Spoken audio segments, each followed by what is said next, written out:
এই গত পরশুদিন থেকে একটা কাজ করতেছি যে আলেমদের মধ্যে যদি কোনো ত্রুটি হয় আমরা এটা গোল টিভি বসে সমাধান করব। কেন? প্রিয় দর্শক, আসসালামু আলাইকুম ওয়া রাহমাতুল্লাহ। আমার থাম্বনেলে যেভাবে দেখলেন ঠিক সেইভাবে আমি আগে আপনাদেরকে গিয়াসউদ্দিন তাহেরীর এই ভিডিও ক্লিপটি দেখাই। চলুন আমরা আগে গিয়াসউদ্দিন তাহেরীর ভিডিও ক্লিপটি দেখে আসি। এই গত পরশুদিন থেকে একটা কাজ করতেছি যে আলেমদের মধ্যে যদি কোনো ত্রুটি হয় আমরা এটা গোল টিভি বসে সমাধান করব। কেন?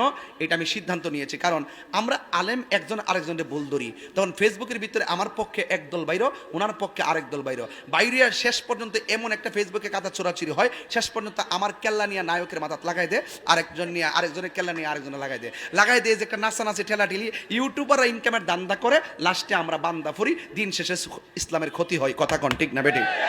এই জন্য আমি সব গরানার আলেমদেরকে বলবো, যদি আপনাদের মধ্যে কোনো সমস্যা থাকে আপনারা একটা কাজ করবেন, ব্যক্তিগতভাবে ফোন দিবেন, ফোন দিয়ে এক জায়গায় বসবেন, বৈশা সমাধান করবেন। কিন্তু ওই যে অনলাইনে ফেসবুকে ওই ওই কোনো ধান্দাবাজকে সুযোগ দেওয়া যাবে না।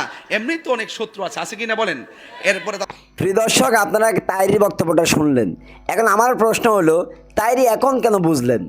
হ্যাঁ, বুঝেছেন, এর জন্য তাকে ধন্যবাদ। কিন্তু এখন বুঝলেন, কিন্তু অথচ বাংলাদেশের প্রত্যেকটা মাহফিলে এই গত কয়েকদিন যাবৎ প্রতিটা মাহফিলে তাহেরীর ওয়াজ ছিল একটাই, আর সে ওয়াজটার নাম শাইখ আহমদুল্লাহর বিরোধিতা করা, তাকে তুচ্ছ করা, তাচ্ছিল্য করা, অন্যান্য ওলামায়ে কেরামকে হুমকি দেওয়া, মামলা করবে একজনের বিরুদ্ধে, সে লিস্ট বাড়িয়ে সে মামলার লিস্ট তৈরি করেছে 21 জনের বিরুদ্ধে। এই তাহেরী, গিয়াসউদ্দিন তাহেরী, অথচ এখন ঠেলা খেয়ে সে তার মোড় ঘুরিয়েছে। আমরা তাকে স্বাগত জানাই, কিন্তু এটা ঠেলা খেয়ে কখন জানেন? শাইখ আলী হাসান ওসামা যখন তাকে বাহাসের জন্য ডাক দিলেন, তখন তাহেরী সুর চেঞ্জ করলো। এখন তিনি বলতেছে ফেসবুকে এই বিষয় নিয়ে অনলাইনে যদি কথা বলে একজন আলেম আরেকজন আলেমের বিরোধিতা করে, তাহলে কেউ নেয় শাইখ আহমদুল্লাহর বিরুদ্ধে, কেউ নেয় শাইখ আহমদুল্লাহর পক্ষে একদল চলে যায় এবং তাহেরীর পক্ষে আরেক দল চলে যায়। এই কাদা চলাচলি হয়, ইসলামের বদনাম হয় এবং একজনের মাথা আরেকজনের মাথায় নিয়ে লাগায় এবং এডিটিং করে একজন আলেমকে আরেকজন আলেমকে অপমান করে।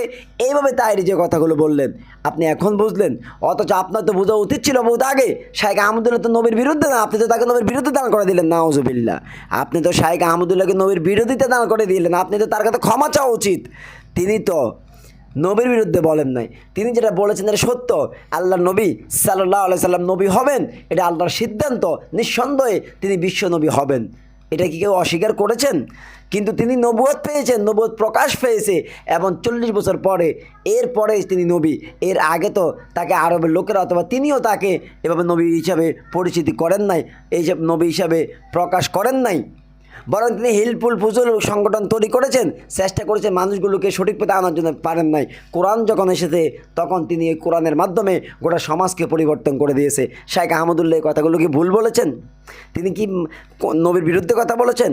অথচ আপনার সুন্নিরা আপনি উস্কানি দিতে দিতে এমন পর্যায়ে নিয়ে গেলেন, শাইখ আহমদুল্লাহর বিরুদ্ধে মামলার লিস্ট তৈরি করে 21 জন আলেমকে যারা আপনাকে বুঝালো, সঠিক বললো, সে আলেমদের বিরুদ্ধে আপনি লিস্ট লম্বা করে 21 জন আলেমের বিরুদ্ধে আপনি মামলার প্রস্তুতি নিলেন। আফসোস, পরিশেষে বলবো আপনি বুঝতে পেরেছেন এটাই হওয়া উচিত। একজন আলেম ভুল করতে পারে, মুখ দিয়ে মুখ ফুসকে ভুল বেরিয়ে যেতেই পারে, তারা মানুষ, নবী না, সাহাবী না, কিন্তু সে ভুলের কারণে এই অবস্থা করবেন। অথচ আপনি নিজের দিকে তাকান, আপনার আগা গোড়া প্রত্যেকটা ভণ্ডামি ছাড়া আর কিছুই নয়। কাজে এখন যেভাবে বুঝেছেন এইভাবে আপনাকে পরিবর্তন হওয়া উচিত। সব কাজে আপনি আলেমদের শান বজায় রাখে, আপনি একজন আলেম এই মাথায় রেখে, এই মর্যাদা মাথায় রেখে আপনি ওয়াজ করবেন। নাচানাচি, ভণ্ডামি, জিকির, মাজার পূজারি এগুলো বন্ধ করে দেন। নিঃসন্দেহে আপনাকে মানুষ সম্মান করতে বাধ্য, এতে কোনো সন্দেহ নেই।